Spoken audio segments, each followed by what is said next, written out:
دبیر پیشین سازمان یونسکو میگه که پیش از رنسانس و پیش از دکارت و پیش از ولتر کسی که برای نخست بار از خرد صحبت کرد در جهان 1000 سال پیش حکیم ابوالقاسم فردوسی بود.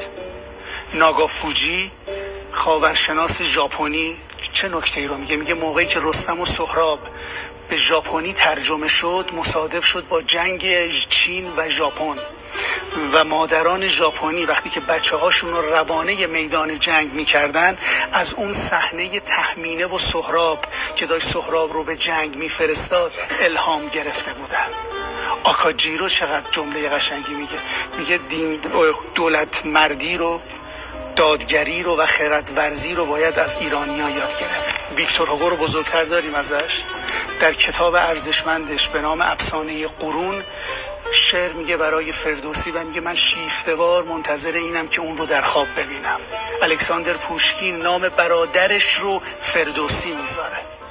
ببینید چقدر جالب هست. دو سنت مور، ببینید فرانسوی چی میگه که ای کاش بزرگترین اثر کلاسیک جهان رو که شاهنامه هست فرانسوی‌ها میخوندن تا از این غرور کاذبشون دست بردارن.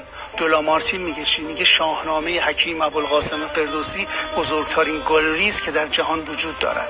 بانوی رومانیایی سنت بیبسکو چی میگه که اگر تا آن زمان فردوسی به دنیا نیامد به خاطر این بود که جهان تاب تحمل این مرد بزرگ را نداشت.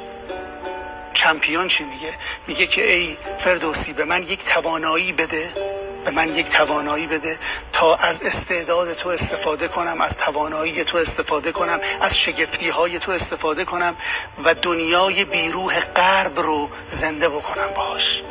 و کاول شرقشناس بریتانیایی هم خیلی جالب میگه شاهنامه با آنچه، نمیگه با تمام کتابا، میگه با آنچه که در جهان بزرگ هست برابری میکند و شاهنامه بزرگتر از آن است. همین برای ما کافیه که جهانیان چگونه بهش نگاه میکنن